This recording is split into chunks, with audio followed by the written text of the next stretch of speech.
Now, Damien, you run Cheshire Cat Musings, which is a relatively new YouTube page. Yes, And yes.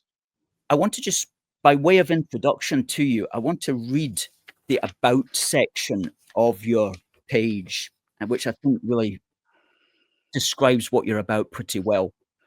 This is what it says on your YouTube page. If you've ever felt like your voice doesn't matter, like you're just another number to the politicians who take your vote for granted, you're not alone.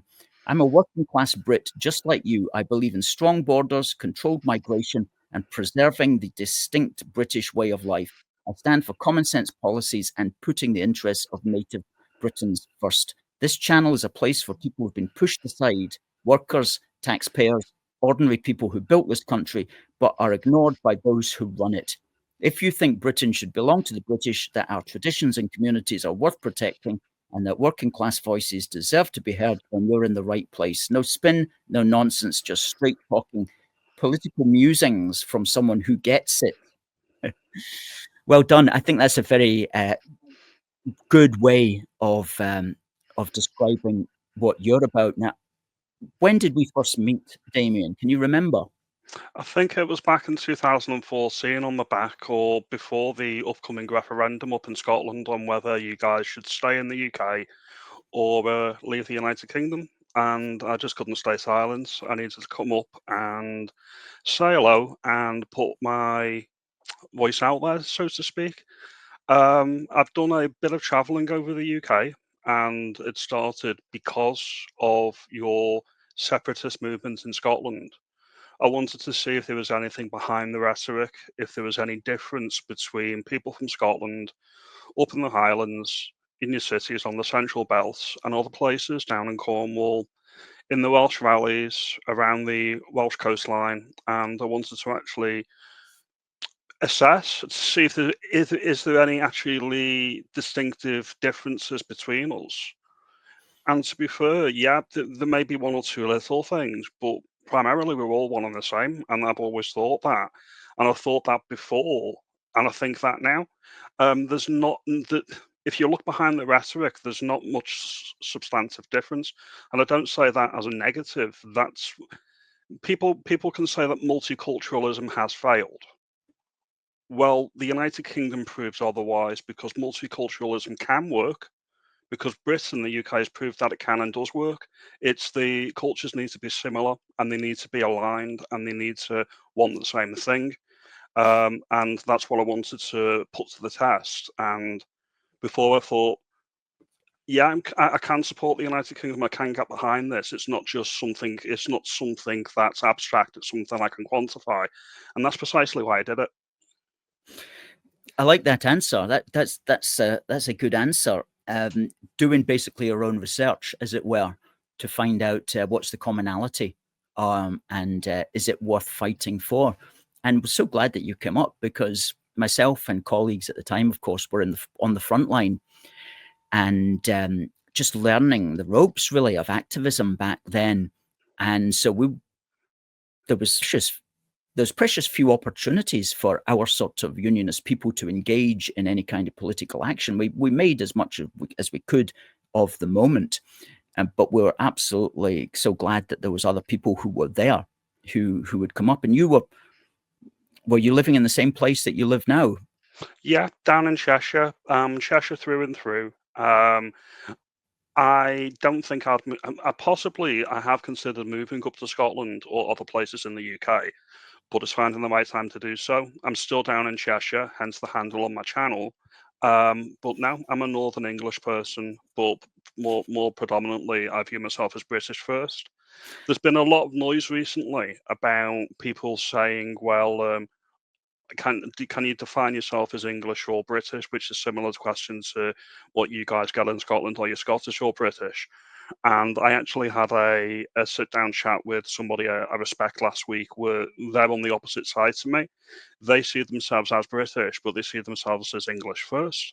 Whereas I'm on the flip side of that. I view myself as British first, but English second. And that's simply down to the fact of I hold a British passport, I have a British driving license, we all have the same armed forces, we have the same currency. So you can look historically of, yes, Scotland was separate, yes, England was separate. Well, historically, that's true. But that's all in the history books. That's not the here and now. We have to work with what we've got, which is Britain. I mean, when we see all these all these Channel migrants come over, yes, they're coming into the south of England, but they're coming into the British state. They're coming into the whole island. It's not just one particular place, and that's what you need to factor in. Absolutely, 100%. And it's not like Great Britain can be defended um, if it was divided. If the actual island of Great Britain was divided into 3 different countries, we wouldn't be able to defend it properly. And it's hard enough to defend it right now when there's it shouldn't be hard, of course, but Well, our politicians choose not to. Well, you'd think it'd be easy. We have got a built-in moat. It's not like we're landlocked like in on the continent. You could make an argument on the continent they may have a bit more of a challenge, such as landlocked countries like Germany and what have you. If they didn't have Schengen, it wouldn't be as hard. But we don't really have that argument. We literally have a built-in moat, and it should be a lot easier. And it's just really pathetic when you see how weak-willed our politicians are down in Westminster.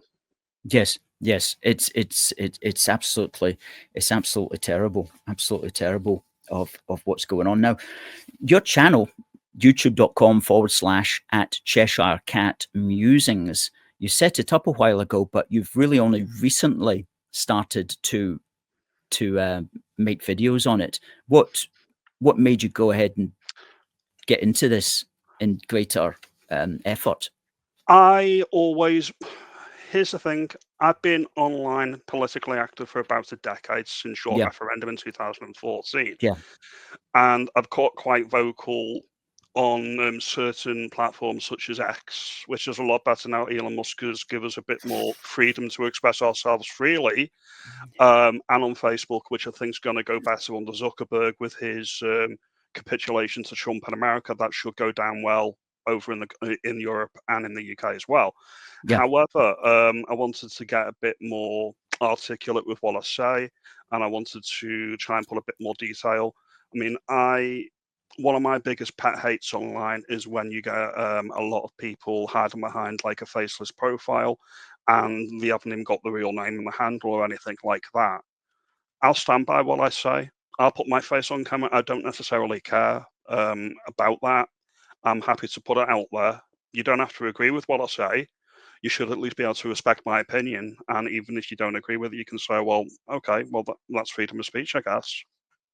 Absolutely. And I was just watching a few of your videos today, and some of your videos have done extremely well. I mean, tens of thousands of views listening to your considered opinion on stuff. I mean, that must please you.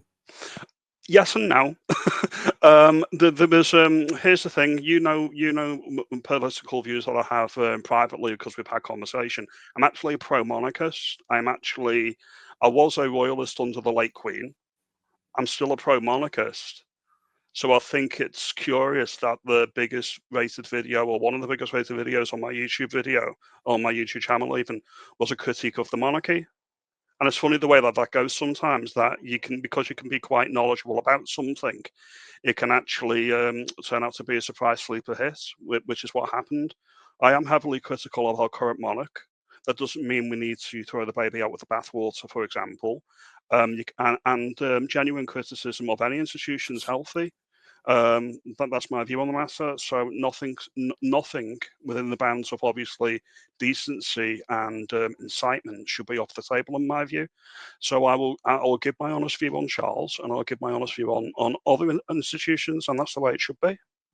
Yes, yes. I've noticed, unfortunately, just as a little detour there about the monarchy, that he has been getting a little bit of stick from people really who shouldn't be attacking him. I mean, if you're a British nationalist, for want of a better expression, the monarchy is part of the British nation, and without it, it's not going to be the Britain really that we know, because Britain is not a republic. It's very much a Christian monarchy. I mean, the flag behind me has got 3 Christian crosses on it, and you can't really our heritage is very much a monarchical one, and of course the monarchy is not democratic. But to try to compare democracy with monarchy is like comparing apples and oranges. They're two different things. The question is, can the two of them work together? And in Britain, it has worked well together. Well, we had a brief flirtation with the Republic. We had a brief flirtation for a few years, but the politicians like someone above them basically to keep them. It's sort of like a stopgap, if nothing else. So it does serve a function. And as I say, just because you're critical of the incumbent, that no incumbent is bigger than the institution. That's what you need to think of. I think a lot of the pushback that Charles has got is simply because the late Queen was the epitome of the constitutional monarch. So if anything diverges slightly from what she did, there's going to be pushback and there's going to be a critique. And I suppose that's because the late Queen was on the throne for so long. So yes, absolutely. Now, one thing I want to just talk about now is the amazing coincidence that you happen to be a constituent of Mike Amesbury, oh who yes, is the Labour MP who unfortunately came a cropper, or at least made somebody else come a cropper, and as a consequence came a cropper himself. Now, we've got the video for anybody that hasn't actually seen this, and we'll just run this prior to talking about what's going to happen. What? Oi! Oi! Stop it! Stop it! Oi! Excuse me!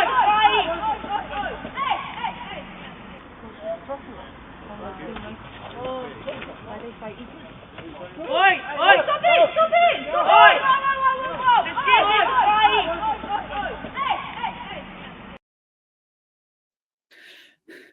Well, really, there's no excuse for that from anybody, let alone a member of Her Majesty's Parliament. And I don't know what was going on or what was said or whatever, but whatever was said, there's simply no excuse for that. And in fact, as a wee aside, twatting somebody like that across the jawline is very dangerous because you could knock them out. And that guy wasn't knocked out; he was just knocked down, so he was able to protect himself before he fell on the cold, hard ground. But if he had got knocked out by that punch, he would have fallen like a tree, and his head would have pranged off the concrete and could have killed him, easily killed him. So it's very dangerous getting involved in any kind of street fight like that, and very dangerous hitting somebody like that. And that was a sucker punch as well. So the whole thing was just absolutely tragic for everybody concerned. And he ended up getting 10 weeks. He served 2 days, I believe, and he's been given a suspended sentence for the next 2 years, and there's various stipulations that he has to attend alcohol counselling and anger management, which doesn't surprise me at all, and I do hope he benefits from it. But we all thought he might hang on as an MP, but he said he's going to stand down at the earliest possible convenience. So that's interesting for you. Have you had any run-ins with Mike Amesbury at all? I have emailed him on several occasions regarding the policy of putting up all of these illegals. I'm going to not use the word irregular. Let's be real. They're illegal migrants and they're coming over from a safe country, which is France. They have no right to be here. They're here on our good humour, as far as I can see. And we've got several hotels in the area, and they're just besieged with all of these people that we're paying for. And I've written several letters to my MP about it, expressing my concern. They don't even bother to reply. They don't even bother to reply. I've Yeah. noticed this. Basically, there was a recent boundary change where basically my old seat has been merged with a seat on the other side of the River Mersey. Right. Basically my old seat up until 2024, which was the first time that this current seat was contested. It was originally Weaver Vale, and now it's Right. Runcorn and Helsby. And my old seat was Halton, which used to be Runcorn and Widnes, but that's changed to Widnes and Hale Wood. So it's basically boundary changes. Okay. I noticed when I used to write to my old MP, they only ever address the issues that they agree with or they've got a policy on. They don't address, say for example, you've got a 8 or a 10-point letter. They'll address the 3 or 4 points that they think they've got something to say about. But anything else, that's basically not in line with the party line. They just won't even address it. Yeah. So they can come across like they're addressing your concern, but they're not actually addressing the body of the letter. They're just cherry picking what they actually want to speak about. Yeah, yeah.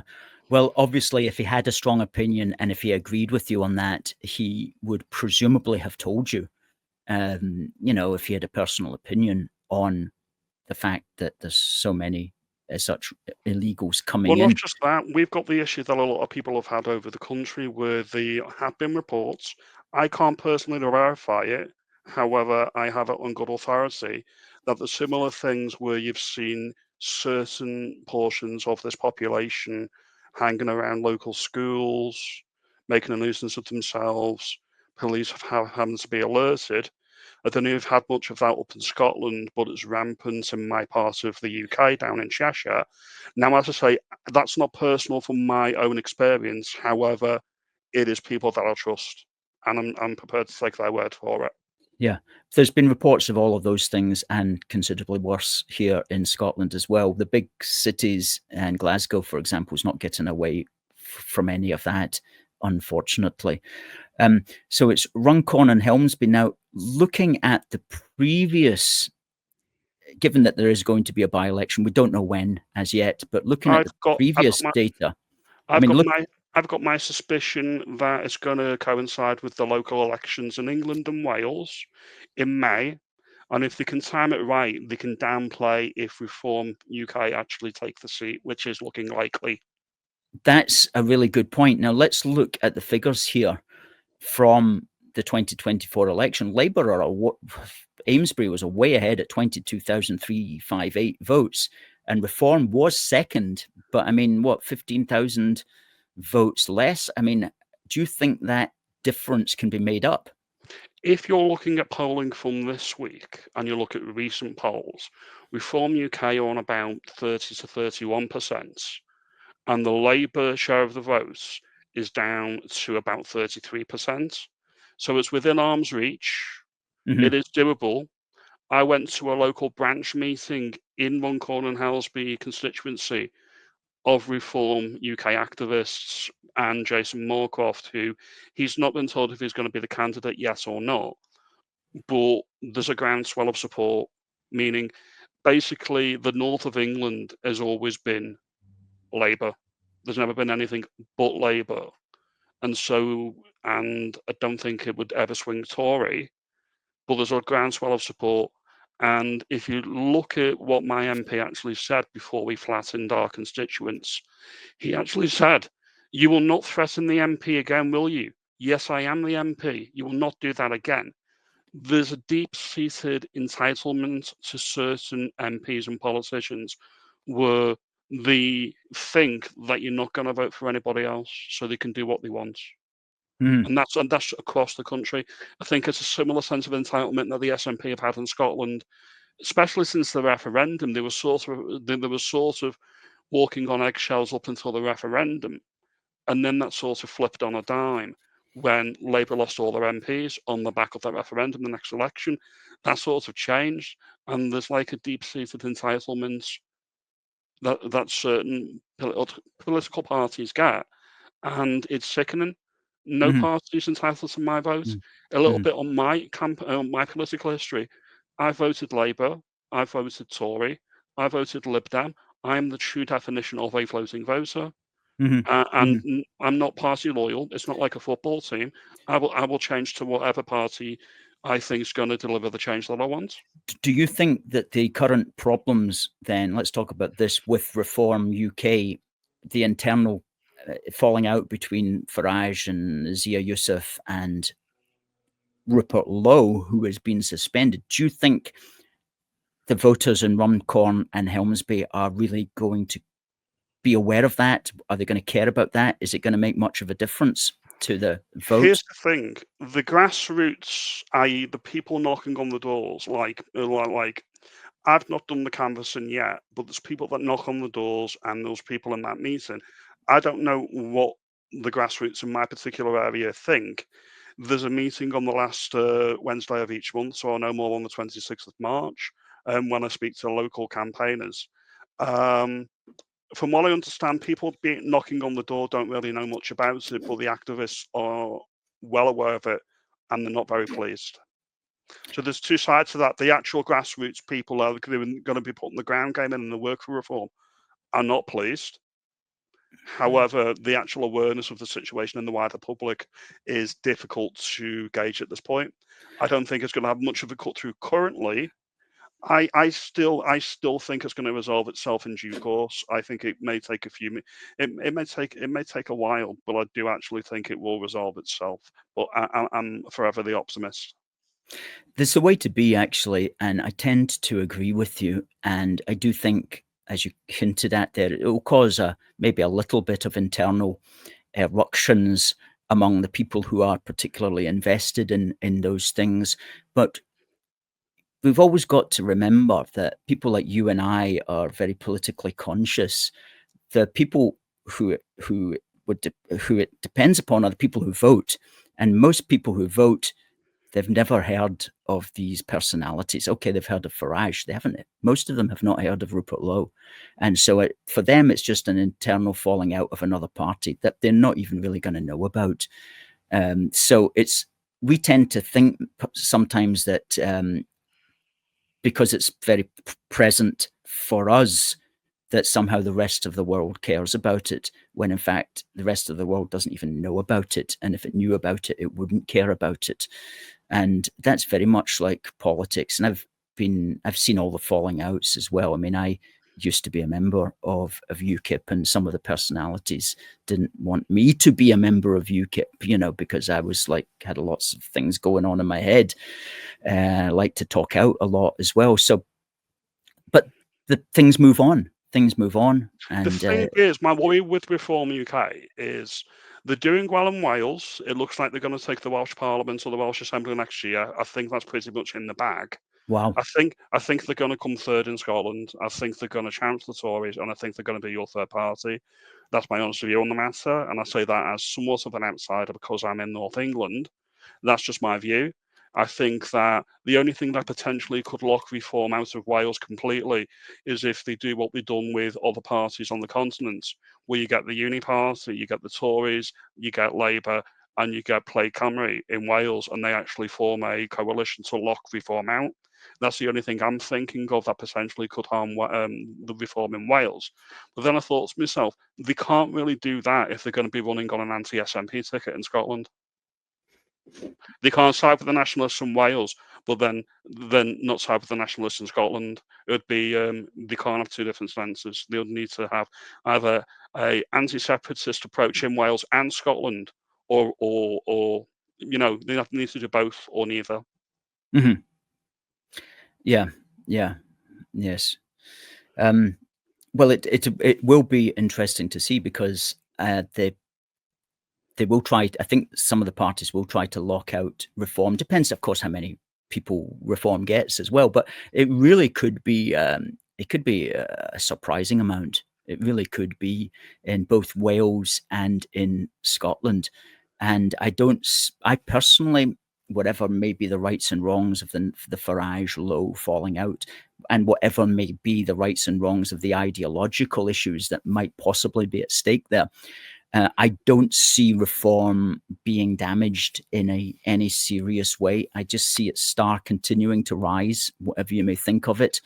And I do see it doing well. I do. I really do. And I hope we're both proven right. I am the ever the optimist. And the only thing my concern is that it cannot be a one-man band. If Farage wants the 2029 general election, not only does he need a team, he needs to be able to delegate, and he needs to be able to say, right, you're doing this, you're doing this, you're doing this, you're doing this, and trust them to do it. And there needs to be a broad coalition for that to work. And think about it, Farage isn't getting any younger.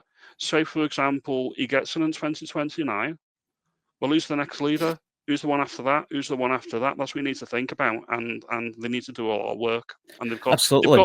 they've got a lot of time to do it, and Sh- I have confidence that they can get the house in order, but I'm not completely convinced yet.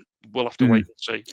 It's going to be very interesting. Now, look, we're running short of time. Just before I go, I want to ask you, when your videos begin, there's a little design comes up. I just want to ask you, what is it? What's that? Well, back in the day when it was ceremonial counties, or well, they are still ceremonial counties. That's the flag of Cheshire. Oh, right, that's the flag of Cheshire. Yeah, Interesting. so it's like a multi-layered thing where I'm obviously in Cheshire, in England, and obviously in Britain in the UK, and it's sort of Yes. like a multi-layered aspect to my identity. One might say. Okay, and I see you're even flying a wee flag for the Welsh there behind you. Well, yeah, I actually picked this up in a market in North Wales called Tir Prince, which is down the road from Samhain, and I picked it up because I'm like, Wales isn't really represented on the Union Jack. And I know why that is.